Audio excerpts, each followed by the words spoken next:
Hey guys, welcome back to my YouTube channel. तो कैसे हैं आप लोग? आशा करता हूँ आप लोग अच्छे होंगे। तो आज की वीडियो में फिर से इन टेक्स्ट क्वेश्चन बायो का जो कि लाइफ प्रोसेस चैप्टर है उसका पेज नंबर 87 पे जो हमारा इन टेक्स्ट क्वेश्चन दिया हुआ वो यहाँ पर है। ठीक है, तो पहला क्वेश्चन देखिए क्या है यहाँ पे।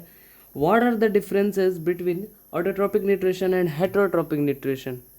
तो ये बहुत ही बेसिक सा क्वेश्चन है, बचपन से हम लोग पढ़ते आ रहे हैं, तो हल्का सा जूम कर देते हैं। ठीक है, तो पहला डिफरेंस देखिए, in this mode of nutrition an organism synthesises its own food. और दूसरा जो है वो क्या है, in this mode of nutrition organism can not synthesise its own food. यानी इसमें सिंपल सा ये कहना चाह रहा है कि इस मोड ऑफ न्यूट्रिशन में, यानी इस तरीके की न्यूट्रिशन जो ऑर्गेनिज्म करते हैं वो क्या करते हैं, अपना खुद का भोजन बनाते हैं, और वहीं इसमें क्या होता है, खुद का भोजन नहीं बनाते हैं।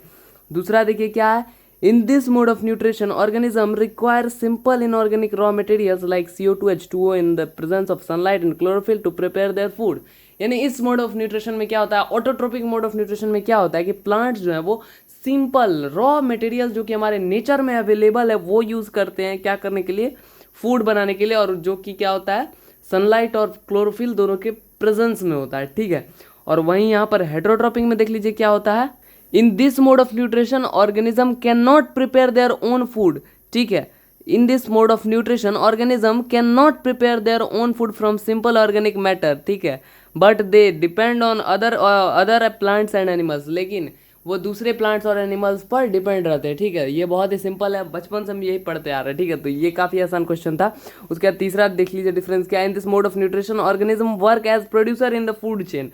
यानी इस ऑटोट्रोपिक मोड ऑफ न्यूट्रिशन में क्या होता है कि जो भी ऑर्गेनिज्म है ना वो प्रोड्यूसर के कैटेगरी में आते हैं, यानी प्रोड्यूस कर रहे हैं, उनके द्वारा जो है वो फूड और मटेरियल जो वो बनाया जा रहा है। ठीक है, और वहीं यहाँ पर हेटरोट्रोपिक में क्या हो जाता है, in this mode of nutrition organism work as consumer in the food chain. यानी वो कंज्यूम कर रहे हैं। हेटरोट्रोप्स क्या है, कंज्यूमर है, और ऑटोट्रोप्स क्या है, प्रोड्यूसर है। यानी ऑटोट्रोप्स बना बना कर दे रहे हैं और हेटरोट्रोप्स क्या कर रहे हैं, कंज्यूम कर रहे हैं, उसको खपत कर रहे हैं, उसका खर्चा कर रहे हैं, उसको खा रहे हैं। ठीक है, उसके एग्जाम्पल आप देख लीजिए, all green plants and some algae undergoes this mode of nutrition. और वहीं पर हेटरोट्रोपिक में आप देख लीजिए, all the animals most bacteria and fungi undergoing this mode of nutrition. ठीक है, बहुत ही सिंपल क्वेश्चन था। दूसरा क्वेश्चन यहाँ पर क्या है, why do plant get each of the raw materials required for photosynthesis, where do plants, यानी प्लांट जो वो कहाँ से लेते हैं each of the raw materials. Raw material कहाँ से प्राप्त होता है प्लांट्स को फोटोसिंथेसिस करने के लिए। ठीक है, तो raw materials required for photosynthesis are,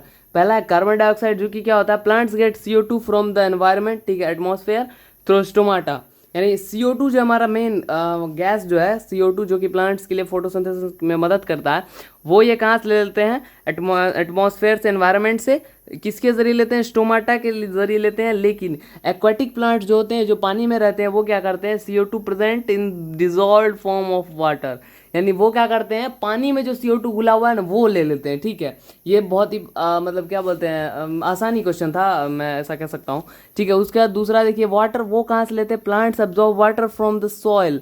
plants जो वो वाटर क्या करते हैं, सॉइल से एब्जॉर्ब कर लेते हैं। ठीक है, उसके बाद देखिए, plants absorb water from the soil through roots and transport to leaves, और रूट्स के जरिए एब्जॉर्ब करते हैं और लीव्स तक ट्रांसपोर्ट कर देते हैं। ठीक है, उसके बाद देखिए तीसरा जो वो सनलाइट, ये कहाँ से लेते हैं, तो plants get sunlight from sun. ये तो बहुत ही बच्चों वाला क्वेश्चन है। ठीक है, उसके बाद chlorophyll, it is present in the chloroplast and found in green leaves और green parts of the plant. और क्लोरोफिल कहाँ से मिलता है, ये लीव्स में प्रेजेंट होता है, क्लोरोप्लास्ट के अंदर होता है, पिगमेंट होता है जो कि प्लांट को ग्रीन कलर प्रोवाइड करता है। बहुत बचपन से पढ़ते आ रहे हैं हम लोग।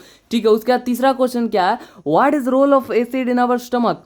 ठीक है, हमारे स्टमक में एसिड का क्या रोल है, एसिड क्यों है, एसिड का काम क्या है, एसिड क्या करता है हमारे स्टमक में रहकर, अगर एसिड ना रहे तो क्या हो जाएगा। तो देखिए क्या है, role of acid present in our stomach is to make acidic medium which is necessary for the activation of pepsin enzyme. ये क्या करता है, फूड जो है हमारे पेट में फूड जो है उसको क्या करता है, एसिडिक मीडियम प्रोवाइड करता है। यानी उसको एसिडिक मीडियम मतलब आप बोल सकते हैं एसिडिक नेचर का बनाता है, जो कि क्या है, ज़रूरी है एक्टिवेशन के लिए पेप्सिन एंजाइम का। यानी पेप्सिन एंजाइम वो एंजाइम है जो कि प्रोटीन को डाइजेस्ट करती है, उसकी एक्टिवेशन का वो इनएक्टिव फॉर्म में पेट में पाया जाता है, पर उसको एक्टिव करने का काम कौन करता है, ये HCl करता है। कैसे करता है, वो फूड को एसिडिक मीडियम बनाकर, ठीक है। और दूसरा काम क्या है, to kill bacteria when the food में कंटेन विच द फूड में कंटेन। और दूसरा क्या, बहुत ही सिंपल सा है कि ये क्या करता है, बैक्टीरियाज को मार देता है जो कि फूड में होते हैं पहले से।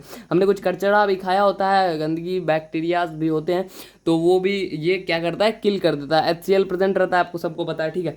उसके बाद चौथा क्वेश्चन देखिए क्या, what is the function of digestive enzymes. अब ये पूछ रहा है कि डाइजेस्टिव एंजाइम का फंक्शन क्या है, ठीक है। तो यहाँ पर सिंपल सा आंसर लिखा हुआ है, the food which we eat in complex in nature, यानी जो भी फूड यानी खाना हम लोग खाते हैं वो क्या होता है, कॉम्प्लेक्स होता है, यानी बहुत बड़ा बड़ा होता है, बहुत भारी होता है नेचर में, ठीक है।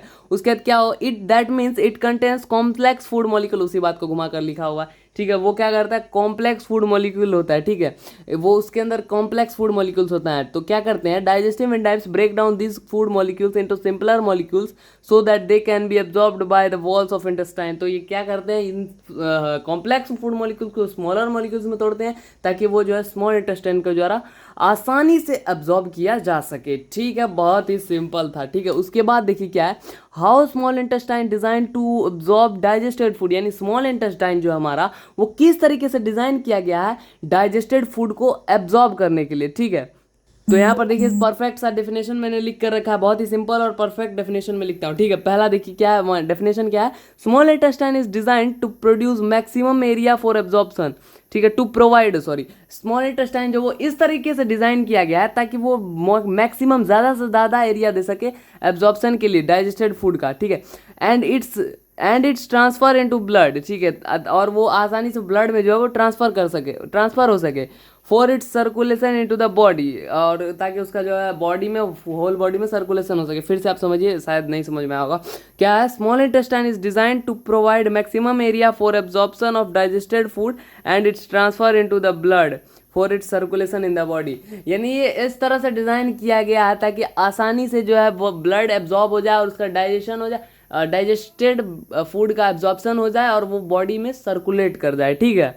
वहाँ पे उसके बाद देखिए फॉर दिस, यानी इस काम को करने के लिए क्या है, inner lining of small intestine contain numerous finger like projections, यानी इस काम को करने के लिए हमारा स्मॉल इंटेस्टाइन में क्या होता है, न्यूमरस फिंगर लाइक प्रोजेक्शन होता है, बहुत ही छोटे छोटे पतले पतले फिंगर लाइक प्रोजेक्शंस होते हैं इस तरह के, वो उसको क्या नाम बोलते हैं, कॉल्ड विलाई, ठीक है। विली भी बोल सकते हैं आप, इसका अलग अलग प्रोनाउंशिएट करते हैं लोग, मैं तो कुछ भी बोल देता हूँ, ठीक है। उसके बाद क्या देखिए, the villi are richly supplied with blood vessels which take the absorb food to each and every part of the cell of the body, और यही विलाई क्या करते हैं, अब्जॉर्ब फूड को each and every cell of the body तक पहुँचाते हैं, यानी हर एक सेल तक पहुँचाते हैं। तो यहीं तक था आज का वीडियो।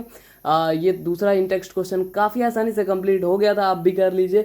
और ये आंसर्स पे डाउट मत करिएगा, बहुत अच्छे से लिखे हुए हैं और बहुत जगह से रिसर्च करके लिखे हुए हैं, तो डाउट मत करिएगा, ठीक है। उसके बाद आपसे मिलते हैं फिर किसी नेक्स्ट वीडियो में, तब तक के लिए thank you so much for watching, bye bye.